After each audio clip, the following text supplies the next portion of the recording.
Luigi Brugnaro, ricoverato in terapia intensiva a Padova per un malore che l'ha colto durante una cena a Borgoricco. È vigile, cosciente, ha chiesto gli occhiali. Messaggi di vicinanza da tutto il mondo politico. È proseguito anche oggi il lavoro degli elicotteri e dei Canadair impegnati sul fronte dell'incendio della montagna che sovrasta Fortonia, mentre nuova allerta sulle creste delle cime della Val di Zoldo che hanno ripreso a bruciare. Nel gennaio 2021 aveva ucciso a coltellate il compagno al termine di una lite. Nella loro casa a Polesella la Corte d'Assise ha condannato a 21 anni la 58enne Rosangela Dal Santo. Insulti e inviti a fare una brutta fine, scritte minacciose sui muri della Facoltà di Scienze Politiche a Padova contro l'assessore Elena Donazzana Vigliacchi, senza volto. La reazione: troppe bollette, voglie di libertà, sono queste le motivazioni che hanno portato una coppia di Montebelluna a vendere tutto e scegliere di vivere in un camper. In tutto il Veneto sono tornati in piazza i giovani di Fridays for Future. Oltre all'emergenza climatica, un corteo per dire no alla guerra. Una guerra preannunciata che ha martirizzato un popolo. Le parole del patriarca di Venezia, Monsignor Moraglia, durante la messa alla Basilica di San Marco per l'Annunciazione. Ben ritrovati TG Veneto, partiamo dalle condizioni di salute del sindaco di Venezia Luigi Brugnaro, ricoverato per un malore ieri all'ospedale di Padova. Andiamo a vedere come sta, pare sia vigile e che le sue condizioni fortunatamente stiano migliorando. Non c'è nessuna vittoria e neanche Il sindaco di Venezia, Luigi Brugnaro, è sveglio e vigile. La prima richiesta rivolta ai sanitari è stata quella di poter indossare i suoi occhiali. Le sue condizioni ora sono giudicate stabili. Brugnaro è stato ricoverato ieri sera all'ospedale di Padova dopo essere stato colto dal malore mentre si trovava ad una cena con amici a Borgoricco. La direzione generale dell'azienda ospedaliera universitaria di Padova ha reso noto che è arrivato al pronto soccorso dell'ospedale in codice rosso alle 23, cosciente seppur provato da un evento acuto. Poco prima delle 4 del mattino, Brugnaro è stato trasferito in terapia intensiva per motivi prudenziali. Il leader di Coraggio Italia ha trascorso una notte tranquilla, ma i sanitari preferiscono rimanga ancora in osservazione, mentre sono in corso una serie di accertamenti ed esami per appurare la natura del malore. La notizia del malore improvviso che ha colpito il nostro sindaco Luigi Brugnaro ci ha lasciato tutti sgomenti. Sono state ore di grandissima apprensione, fortunatamente però la situazione è in netto miglioramento, il sindaco è vigile, sveglio, seppur sotto osservazione.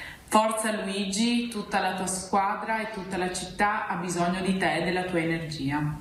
I migliori auguri di pronta guarigione a Luigi Brugnaro sono stati espressi dal presidente della regione Luca Zaia, che si è detto certo che la sua forza, la sua tempra e la sua determinazione lo aiuteranno a superare anche questo stop forzato. Un abbraccio all'amico Luigi Brugnaro è stato mandato via Twitter anche dal presidente della Liguria e cofondatore di Coraggio Italia, Giovanni Toti. Un messaggio di auguri è arrivato anche dal segretario del Partito Democratico Veneto, Andrea Martella. Voglio dargli un grande in bocca al lupo e soprattutto un forte abbraccio perché possa guarire al più presto e ritornare nella battaglia politica così come ha sempre fatto. Quindi davvero un augurio di pronta guarigione.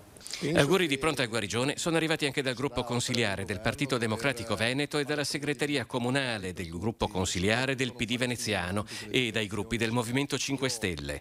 Un grande abbraccio in bocca al lupo è stato espresso in un post su Facebook anche dal senatore veneziano Andrea Ferrazzi, capogruppo del Partito Democratico in Commissione Ambiente. Nel Bellunese ora l'incendio sulla montagna che sovrasta Fortonia pare sia stato domato, ma importanti sorvoli ancora con i Canadair per la gestione della situazione. Ora la preoccupazione è sulla Val di Zoldo, vediamo. 480 microgrammi per metro cubo contro il limite di legge di 50, questo è il picco di PM10 rilevato ieri mattina alle 11 dalle centraline ARPAV di Belluno. La media giornaliera si è aggirata attorno ai 150 e oggi la situazione appare in fase di lenta diluizione. Il devastante rogo della montagna che sovrasta Fortonia a Longarone, quello contemporaneo in Val di Zoldo fra Soffranco e Igne, hanno causato enormi e inquantificabili danni ambientali. Gli sforamenti dei livelli di polveri sottili sono compresi nel disagio patito dai cittadini invitati da ARPAV a svolgere attività al chiuso e all'utilizzo di mascherine FFP2 all'esterno. Oltre alle PM10 è stata evidenziata la presenza in atmosfera di idrocarburi policiclici aromatici nell'ordine di grandezza del limite medio annuo. Questa mattina sulle aree avvolte dal fuoco è proseguito il lavoro di elicotteri e Canadair per contrastare piccoli focolai, soprattutto nella zona del Rio dei Frari, e la situazione è decisamente migliorata. Un impegno per la flotta aerea e per il servizio forestale regionale che da oltre un mese e mezzo è in stato di allerta. Ogni giorno si apre e si chiude un incendio. Poi questo qua è un incendio di dimensioni abbastanza grosse, insomma, quindi è un incendio importante, è un incendio che ha delle conseguenze, così come quello di Inie, che è un incendio che per le sue caratteristiche è molto pericoloso per la strada, per una serie di conseguenze. Nel pomeriggio di nuovo fiamme e fumo sulle creste della montagna in Val di Zoldo, dove l'incendio da 4 giorni crea apprensione e contribuisce a rendere ancora più fragili i versanti rocciosi che lambiscono la regionale 251, chiusa al traffico per motivi di sicurezza. C'è un'esperienza fatta dentro alla Muda, dove allora, quando moltissimi anni fa si è incendiato il Monticello, dopo hanno iniziato le colate detritiche proprio alla Muda, perché poi naturalmente il territorio viene devastato, quindi non essendoci più il bosco, prendendo le pietre che si riscaldano, si spaccano, tutta una serie di attività che vengono dopo e si innestano dei fenomeni che prima non esistevano. E poi c'è la siccità, i corsi d'acqua padovani sono ai minimi storici, guardate le condizioni del Brenta. Un fiume Brenta come nemmeno i vigodarzeresi hanno mai visto, neanche il primo cittadino che di anni ne ha 69. Quando noi sentiamo un Brenta, tutti lo dicevano, ruzzante, perché in molte volte è riuscito anche a riportare con gli argini. Vederlo così credo che bisogna farci un pensiero, ma un pensiero veramente serio, perché credo che sia un danno non solo per l'economia, ma sia un danno anche per tutto quanto, per chi possa passare, per chi possa anche vedere l'argine. Noi ci ricordiamo l'ultima pioggia, diciamo abbastanza importante, a novembre, siamo a marzo e deve ancora piovere ed è stato previsto sulle previsioni che mercoledì ci sarà una leggera pioggia, ma non basterà per riempire il fiume Brenta. Il bassissimo livello delle acque del Brenta ha denudato i pilastri del Ponte della Libertà che unisce Limena con Vigodarzere fino ai Plinti. Credo sia un'occasione anche per la provincia, perché è competenza provinciale, di fare un sopralluogo e vedere veramente com'è lo stato di questo ponte, perché a sentirlo dire a parole o con i giornali e altre cose sembrava un ponte che stesse per cadere. Che poi ci sia bisogno di un altro ponte ne discutiamo, per carità, non ho mai detto di no. Nella bassa padovana la carenza di pioggia ha mandato in sofferenza Frumento e Orzo. Le semine sono posticipate il più possibile in attesa di qualche precipitazione. Questo terreno sarebbe pronto per la semina del mais. Ovviamente se non dovesse piovere, qui dove non c'è acqua non verrà assolutamente seminato, quindi il terreno rimarrà incolto. Quindi è fondamentale, con il clima che sta cambiando, avere un po' in tutti i territori italiani e ovviamente anche qui nella fertile pianura padana dell'acqua a disposizione, perché il futuro dell'agricoltura è l'acqua, ma in questo caso non riusciremo a seminare se non pioverà. Sono 3 mesi che non piove. La siccità nella pianura padana, spiega la Coldiretti di Padova, sta minacciando oltre il 30% della produzione agricola. Anche l'irrigazione sarà problematica.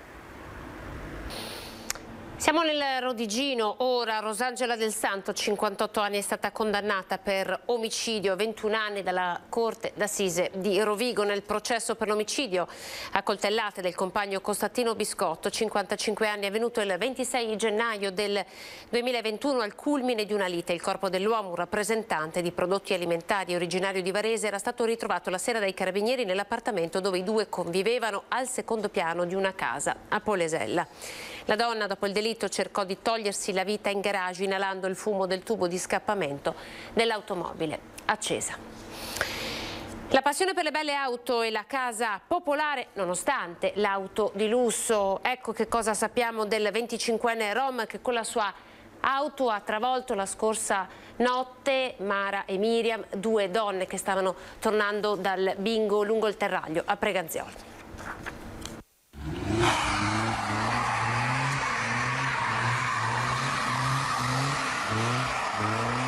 C'erano Girano anche video come questo, pescati dalla rete e pubblicati sulla pagina Facebook di Ronny Levakovic, il 25enne rom che ha provocato l'incidente mortale avvenuto la scorsa notte lungo il terraglio, costato la vita a Miriam Cappelletto e Mara Visentin. Performance da brivido con l'automobile, Mercedes e BMW, grosse cilindrate, evoluzioni da rallista, l'adrenalina che scorre nelle vene, la velocità, quella che ha strappato alla vita 2 donne, 2 mamme. Quella pagina social che già a metà mattina non era più disponibile è stata anche riempita in queste ore di messaggi di affetto e amicizia. Tanti Ronny, guarisci presto. Gli stessi amici che hanno cercato ieri per tutto il giorno di andare a trovarlo. Un contatto però impossibile viste le condizioni ancora molto gravi. Il 25enne infatti è ricoverato in terapia intensiva nell'unità di neurologia. Ad attendere il giovane fuori dall'ospedale intanto c'è un'indagine per duplice omicidio stradale, ma non solo. Il rom era finito anche nell'indagine della polizia locale sui furbetti. Residente con la famiglia in via Bindoni, il giovane dalla passione per le belle auto e per i Rolex, come testimonia una foto da lui stesso postata, era assegnatario di una casa popolare. Insomma, era tra coloro verso i quali lo stesso sindaco di Treviso Mario Conte, a commento dell'indagine coordinata dal comandante Andrea Gallo, aveva dichiarato guerra e per i quali era scattato un controllo incrociato tra i redditi dichiarati e i beni di fatto trovati e ostentati proprio sui social. Proprio quell'autovettura è una tra quelle che era stata segnalata alla Guardia di Finanza, quindi si continuerà con questa azione, ma è fondamentale, ma questo è un avviso che io faccio a tutti i cittadini, compresi i trevigiani, che è fondamentale recuperare il senso di comunità che si basa sulle regole, il rispetto tra persone e il rispetto delle leggi. Non accetteremo in alcun modo coloro che vogliono e pensano di poter fare quello che vogliono nella nostra comunità. Sull'incidente in cui hanno perso la vita Mara e Miriam stanno indagando i carabinieri. I militari hanno raccolto testimonianze, effettuato i rilievi sul luogo dell'incidente. Nei prossimi giorni arriverà anche l'esito degli esami tossicologici. Il loro compito sarà anche capire se ad uccidere Mara e Miriam sia stata la corsa isolata di un giovane amante delle belle auto oppure una follia ancora più grande, quella di voler usare il terraglio come pista di una gara di velocità. Siamo a Tiene, botte e rapine terrorizzavano minori, nei guai 4 sedicenni, quindi parliamo di baby gang. Tiene, minorenni ragazzini che si sono recati al comando della polizia locale nord-est vicentino a Tiene per denunciare di aver subito furti, aggressioni, rapine da parte di un gruppo di 4 sedicenni nel pomeriggio di ieri. Chi derubato di bici e zaino, chi rapinato con violenza del borsello, dello smartphone, dei soldi in zone diverse della città. A quel punto sono scattate le ricerche da parte degli agenti che con l'ausilio del sistema di videosorveglianza sono riusciti a rintracciare 4 ragazzi, ognuno dei quali in sella ad una bici.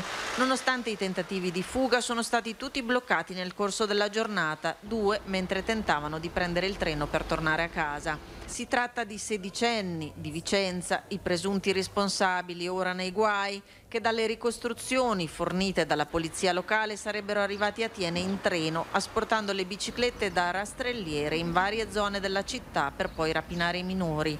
Dure le parole del sindaco Giovanni Casarotto, che ha condannato le situazioni di baby gang che arrivano da fuori territorio e che rilancia sulla necessità di attivare un presidio della polizia locale nella stazione dei treni di Tiene, per cui è in corso verso RFI una richiesta formale.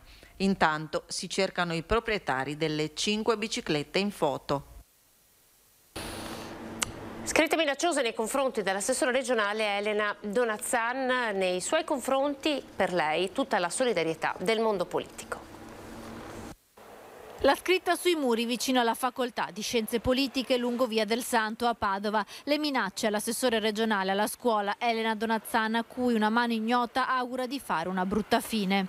Io trovo inaccettabile che si auguri la morte a un avversario politico, perché immagino che sia questa la ragione per cui vigliacchi, senza nome, senza volto, hanno scritto sul muro dell'Università di Padova quella frase: contro di me. Non è la prima volta, ma non voglio accettarlo, non accetterò mai che qualcuno possa offendermi, possa minacciarmi. Non ho paura, ma mi indigno. La solidarietà alla Donazzana è arrivata anche da Giorgia Meloni, che con un post su Facebook ha condannato le minacce all'assessore di Fratelli d'Italia. L'odio di certa sinistra di cui nessuno parla perché evidentemente tollerato si è rivolto nei confronti di una donna di destra. Forza Elena, ha scritto Meloni. Sostegno all'assessore regionale anche dal presidente Luca Zaia. Voglio vedere le anime belle, quelle che di solito accusano di violenza, che è sempre la controparte. Se avranno la forza anche loro di prendere le distanze da questo atto di vigliaccheria. Io mi aspetto che il Consiglio regionale lo faccia, perché non si può mai giustificare la violenza, sia essa a parole, sia essa come questa minacciata con i fatti. Sul fatto sta indagando la Digos di Padova, che ha già acquisito i filmati delle telecamere di videosorveglianza della zona. Andiamo nella Marca, Montebelluna, lasciano tutto, vanno a vivere in un camper, tanta voglia di libertà e bollette troppo care.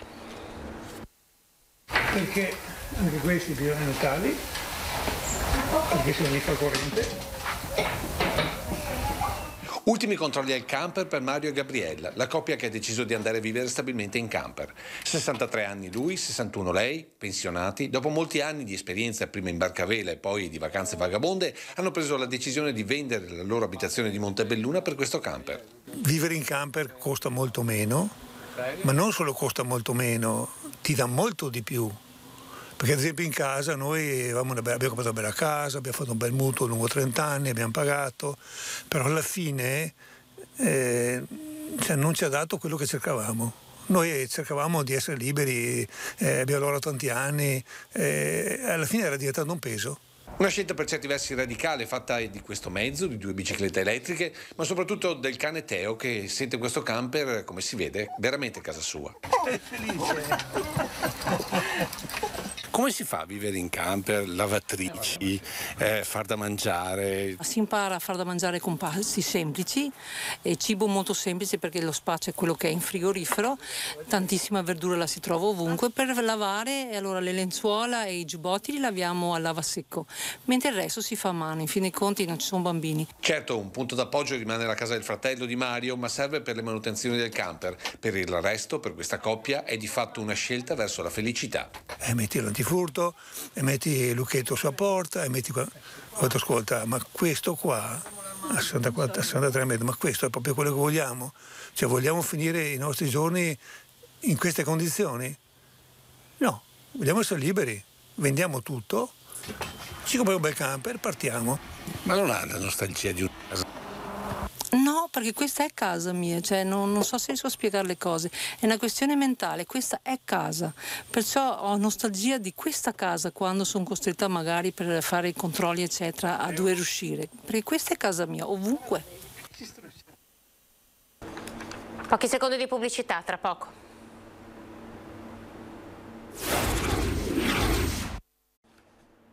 Oltre al clima per dire no alla guerra, tornano in piazza i giovani di Fridays for Future.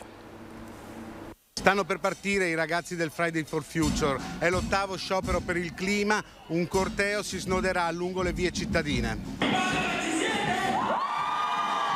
Penso sia molto importante mostrare alle persone che anche se siamo giovani possiamo fare il nostro piccolo.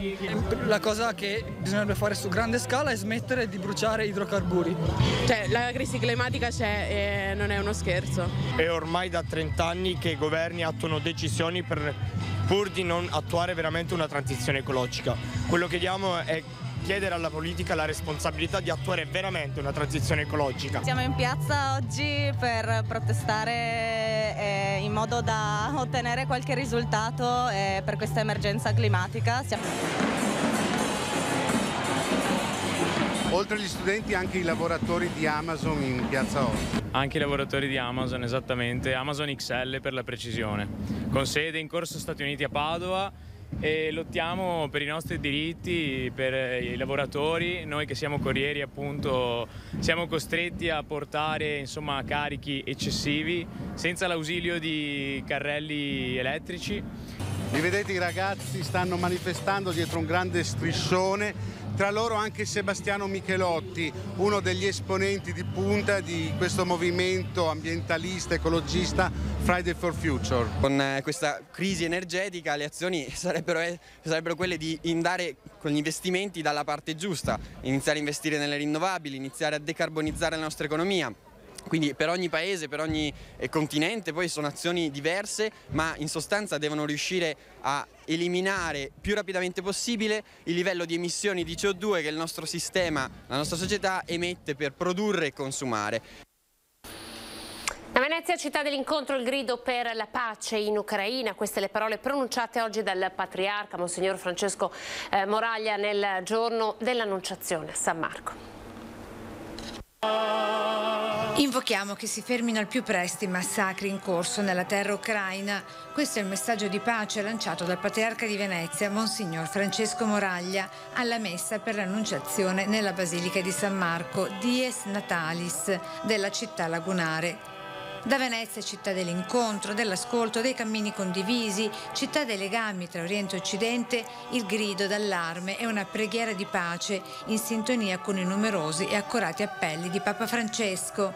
Si è giunta la guerra in Ucraina, che ha martirizzato un popolo, che ha colpito l'Europa. Una guerra preannunciata in questi anni, sottovalutata, ma nello stesso tempo inspiegabile, inattesa nella sua carica di tragedia per milioni di uomini, donne e bambini. Pace e verità sono connessi, ha detto ancora Monsignor Moraglia. Dio converte i cuori e purifichi le volontà in vista della pace. Anche la nostra città, fedele ai richiami delle sue origini, si rinnovi e cresca sempre più in umanità, in fede, in concordia e in pace, ha aggiunto infine Monsignor Moraglia, sempre nel corso della celebrazione. Torniamo a chiedere protezione, rifugio a Maria, nostra Madre. E alle 17 a Venezia, come in tutte le diocesi del Veneto, d'Italia e del mondo, in contemporanea con la preghiera della pace di Papa Francesco in Basilica di San Pietro, Monsignor Moraglia ha celebrato la preghiera. Papa Francesco ha consacrato all'Immacolato Cuore di Maria la Russia e l'Ucraina. Addio mondiale di calcio per la nazionale italiana il giorno dopo la delusione dei cittadini. Andiamo a Padova. Un gol della Macedonia al 92esimo spegne i sogni di gloria dell'Italia. Italia per la seconda volta fuori dai mondiali. Abbiamo chiesto ai padovani cosa ne pensano, che emozioni provano. Per carità, ormai ci siamo abituati. È una cosa tristissima, ma ci sono cose più importanti. Forse è un segnale che bisogna pensare e programmare meglio, no? Cosa crede? Nel senso che alla fine è un mondo, no, che ha cambiato tanto, abbiamo pochi italiani nei vivai, quindi evidentemente queste sono le conseguenze. Scandaloso. Secondo me abbiamo vinto l'Europeo solo per pura fortuna, perché non abbiamo un attaccante che può fare la differenza, non abbiamo attaccanti e poi mi chiamano João Pedro, cioè non l'ho capito. Rischia, Scamacca, abbiamo Scamacca che è bravo. Immobile inguardabile, Immobile può giocare solo nella Lazio. A lei dispiace? Ma un po' sì, perché era un momento di condivisione con mio marito per vedere qualcosa insieme. Quindi dovete inventarvi qualcos'altro? Faremo diversamente. Per me siamo scarsi in attacco, ci vogliono più giovani, la gente... Dobbiamo fare crescere i giovani, no? Prendere gli stranieri da di fuori. Troppa presunzione per me, troppa presunzione. Lui anche l'altro giorno andiamo al Qatar per vincere il mondiale, ma come si fa? Bisogna vincere sul campo, no? Col pensiero, o no? 2 mondiali, qualcuno si assumerà la responsabilità, speriamo. Sì, la seconda volta, pazienza, ce ne faremo una ragione. A me piace il basket, quindi... In chiusura vi ricordo che il processo alla Vecchia con la nostra diretta, che era previsto per ieri sera, è stato spostato appunto per le condizioni meteo e l'alto livello di PM10. Dunque il processo alla Vecchia e la diretta che noi seguiremo di Ponte Dante a Treviso è slittata a domani sera. Ci saremo dunque con le nostre telecamere alle 21:15 sempre su Antenna 3. Ci fermiamo, siamo alle previsioni del tempo, grazie per essere stati in nostra compagnia. Dopo di noi TG Venezia, arrivederci.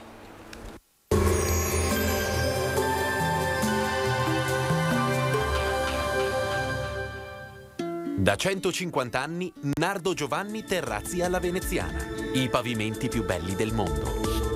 Bentrovati al meteo. Sempre alta pressione e dunque bel tempo. Finalmente gli ultimi aggiornamenti ci indicano una data per il ritorno della pioggia sul nostro territorio ed è mercoledì 30 marzo. Nel frattempo il weekend sarà asciutto e soleggiato. Vediamo insieme il dettaglio. Sul Veneto la giornata di sabato 26 sarà stabile, tanto sole con cielo sereno e sgombro da nubi ovunque, insomma ben poco da segnalare. Temperature stazionarie e gradevoli, minime tra 2 e 9 gradi, massime invece tra i 17 e i 22 gradi all'incirca. Spostiamoci ora sul Friuli Venezia Giulia, cielo sereno, venti di brezza, anche in questo caso per le precipitazioni si dovrà aspettare la prossima settimana. Temperature minime tra 7 e 9 gradi, massime sui 19 e 23 gradi. Infine diamo uno sguardo al Trentino Alto Adige, anche qui molto soleggiato, qualche addensamento sui rilievi nelle ore più calde. Temperature minime intorno ai 4-6 gradi, massime sui 20-22 all'incirca. Dal meteo di Antenna 3 per ora è tutto, grazie per l'attenzione, arrivederci.